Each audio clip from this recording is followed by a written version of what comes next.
All right, today bringing just a few thoughts on analog versus digital, not in terms of pedals, but just in terms of your guitar rig overall. Again, this is just one person's random thoughts. I have been playing guitar for a lot of years. Mostly played, well, I've almost exclusively, entirely played through amps and pedals. But there's a lot of obviously digital technology out there, and so there's a lot of questions about that sort of thing, especially as like basics and like just starting out and all that stuff, or I haven't been in this very long, or I'm not sure, like, is one better than the other? Again, just one guy's thoughts, take with a grain of salt. Okay. I think the most important thing about playing music is playing music. I think that the thing that would get people wanting to play an instrument like guitar would be that they want to make music with it, that it inspires them, that it helps them be creative, that they have a goal in mind to like accomplish something, or like, there's plenty of like neurological benefits to playing instruments and learning new things.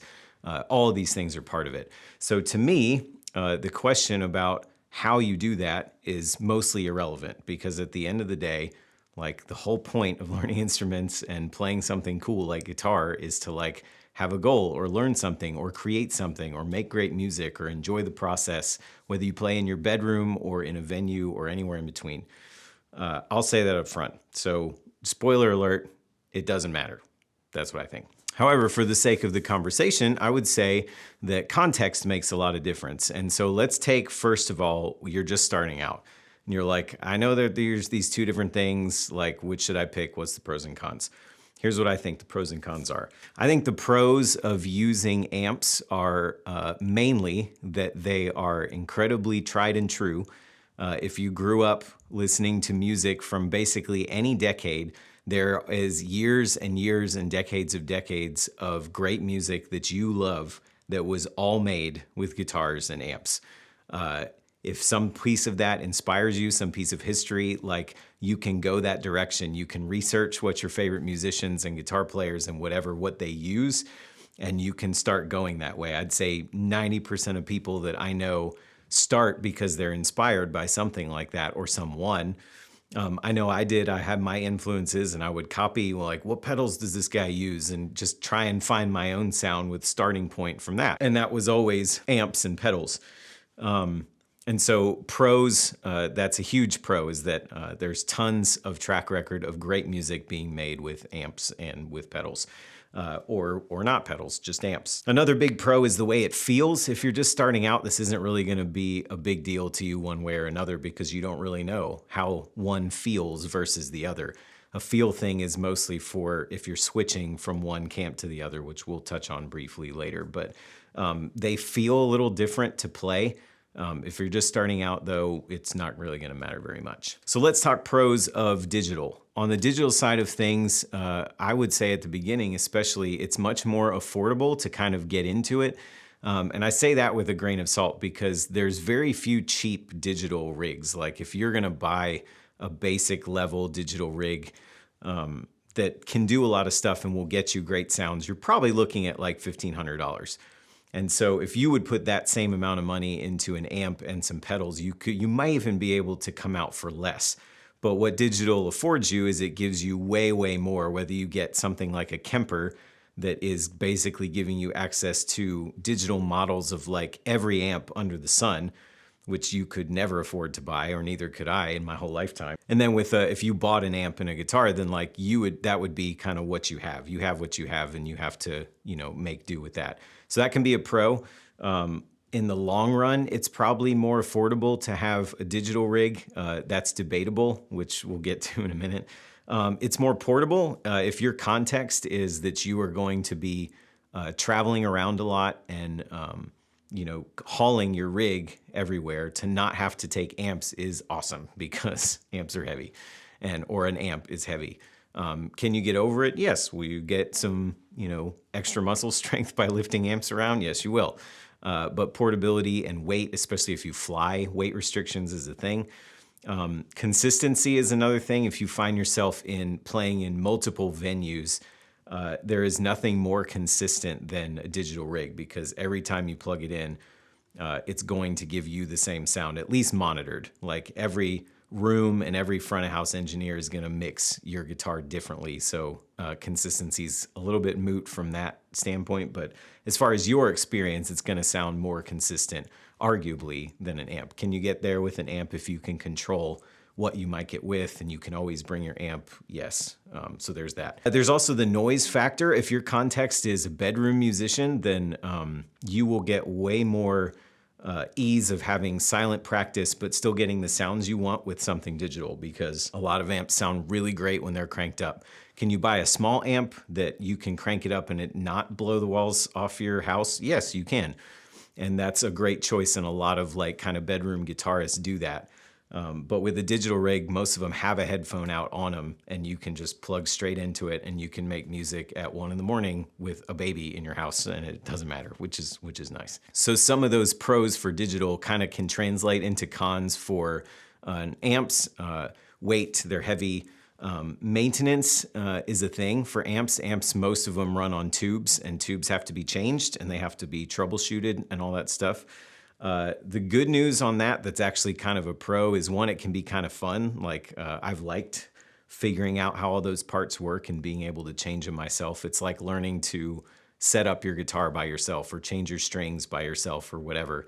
It can be rewarding to kind of figure out how to maintain the stuff yourself and learning how it works. But amps do need to be maintained. That said, a lot of amp maintenance is something you could probably learn to do yourself. Whereas if your digital rig has a problem and stops working, like, you're probably shipping it off to somebody for a while.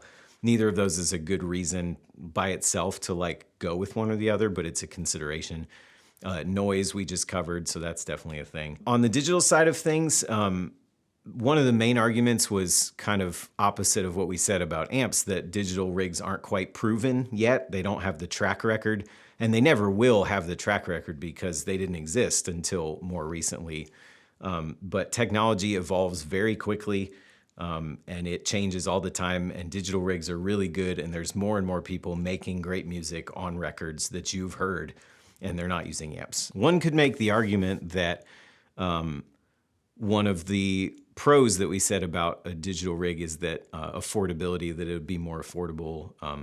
A lot of times they say it's future proof, that like it can evolve with technology because the designers can, they can patch it with software. So just like your favorite software programs get updates from the developers, digital rigs can do that too. They can make updates available. They can give you new amp models, new sound. They can fix bugs, that kind of thing.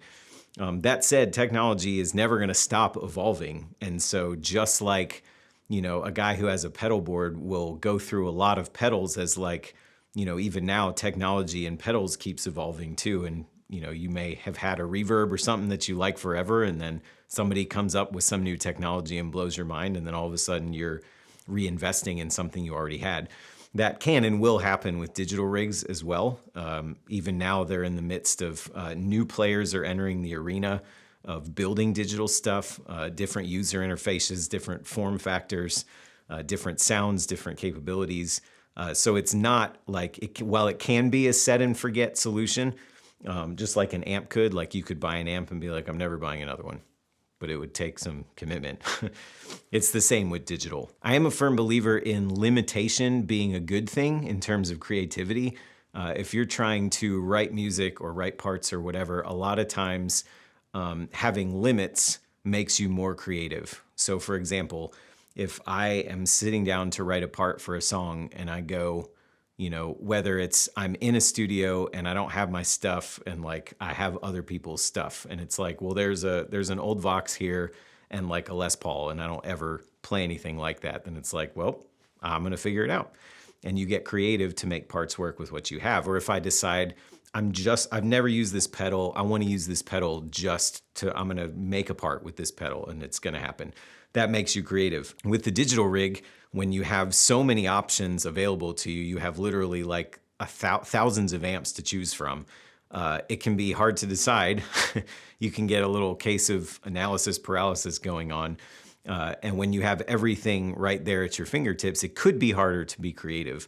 On the flip side, a lot of times that like somebody who have had a pedal board for a long time will unlock new creativity by swapping out a piece of gear for something else. Like maybe one piece of gear stopped inspiring them because they've used it for years and they invest in something else. And they're like, all of a sudden, I'm inspired in ways I hadn't been before. It could be like that with the digital rig as well, that you're like, you hit a rut and it's like, no problem, I'll just go change some patches. So considerations on either side of that. If you find yourself switching from one to another, I would say, especially if you're just starting out, that if you can find a way to try both, then you should.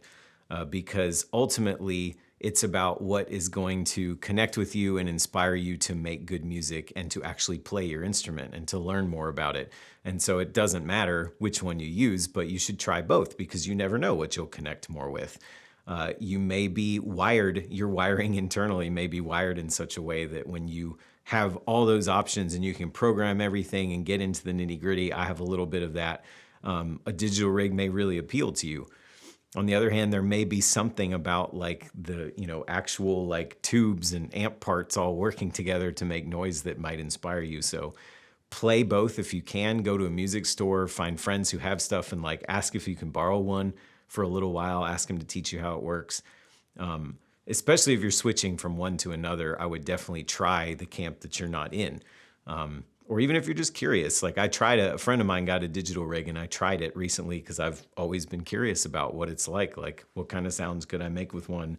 Would I enjoy the experience? That sort of thing. So that's worth doing. And again, ultimately it's about what suits your needs and your context and what actually inspires you to make great music and to play your instrument. And then the last thing, for the love of all things, don't go around talking about how one is superior to the other, because you may think that, but it's becoming less and less relevant and it has never been helpful for anybody. Nobody wants to see that on their Facebook feed or their Instagram feed or in a conversation or anything like that, because then all you do is end up alienating yourself from other people. So that's not helpful. Don't do it. They're both great. And I think you'd agree that at the end of the day, the thing that matters the most is making music. So that's my 2 cents. Hope that's helpful one way or another. Hit me up if you have any questions or if you want to talk about either side of the camp. I'm not an expert at either by either means, but have done it a long time. So hope that helps. Catch you later.